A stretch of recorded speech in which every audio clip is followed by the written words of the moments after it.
This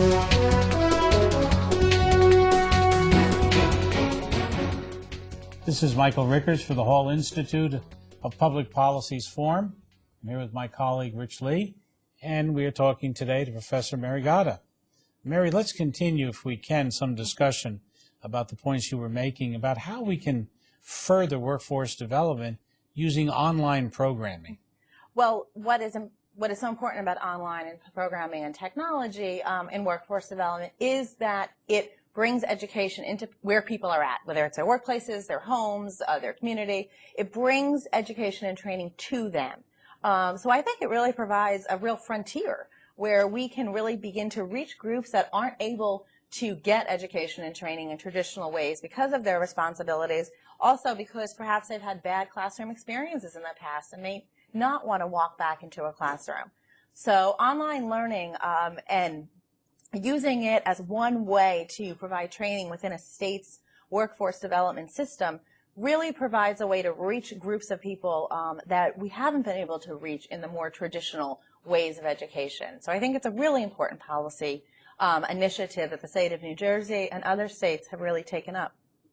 What jobs have you trained people for? The state, what's great about the other thing about online learning is there's a plethora of opportunities and courses and credentials that one can earn online. So it's everything from basic job readiness which is resume writing, working in a team, dressing for success, through credential programs using Microsoft Office, so being trained in using Excel and Word, HTML, through you can go and get a graduate degree online.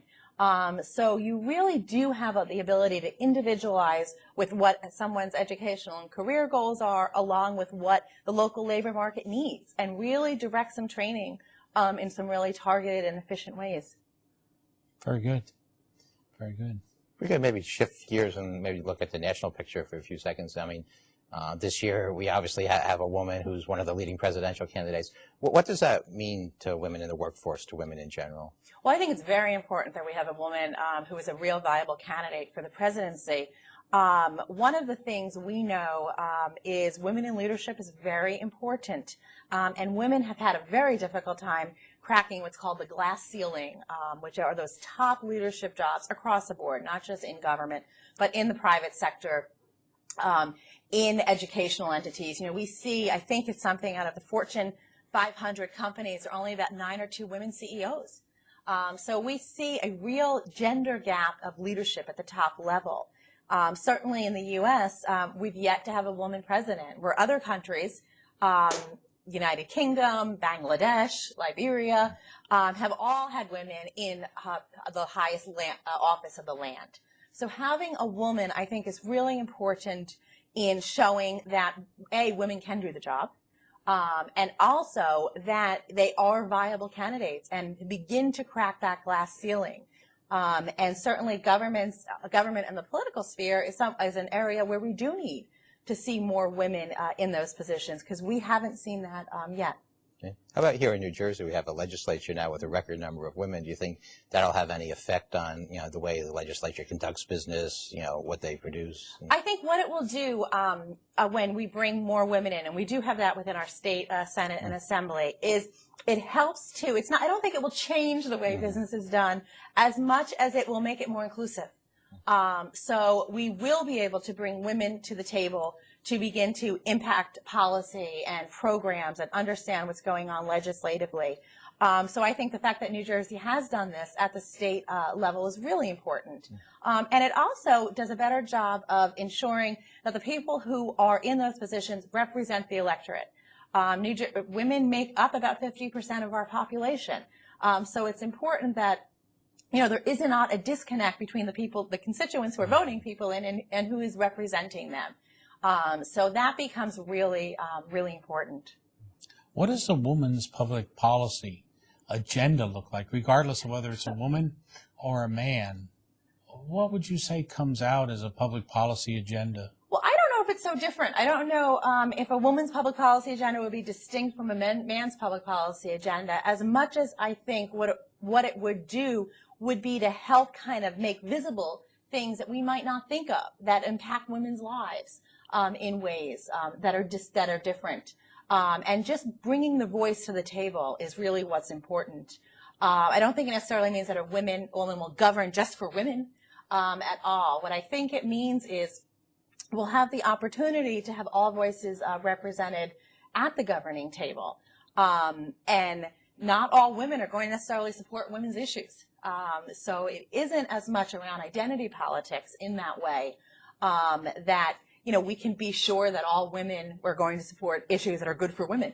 But what it will do is ensure that there'll be women in those positions. It'll help, I think, improve policy to reach that will reach women, and it will also serve role modeling for young girls that they one day can be in the state senate or in the House of Representatives, or perhaps, you know, in the White House. So it becomes really important also in showing that we have a population of women that can see themselves down the road in positions of leadership.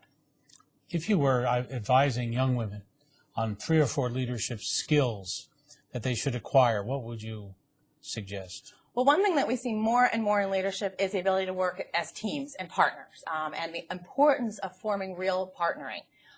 So being able to do that is, I think, a really important skill, regardless of women or men, in positions of leadership. The other, I think, is knowing your stuff. I mean, we've seen it a lot, I think, with the presidential campaign. Women need, and men, but women in particular, need to show substantively that they understand the issues, understand what's going on, and are willing to stand up and voice that. And that becomes really important for young women to know as they're thinking about their careers and moving into leadership.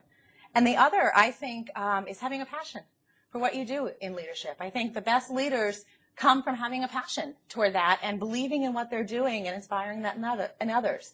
So I think that would also be something that, you know, we want to encourage young women and young men to do, is find their passion and follow it. And I think that can hopefully lead to some more good leaders. We have very little time. Tell us what you're going to be looking at for the next 3 years. Oh, my goodness. I don't know about 3 years, but one thing we know here in New Jersey is the growing hospitality and tourism market that is made up more and more of women. So one thing I'd like to look at is, you know, what are women's experiences, and in particular immigrant women, who make up a large portion of our global cities here in New Jersey. So it's really important to kind of understand how what their work experiences are and how we can improve their lives. Thank you very much. Professor Gatta, you've certainly shown us the importance of passion in your own life and in your work. We're delighted to have you here, and we're delighted to have the opportunity really to present this to you. On behalf of my colleague, Rich Lee, and I, we are pleased to see another issue come before you on the Hall Institute of Public Policy in New Jersey. Thank you very much.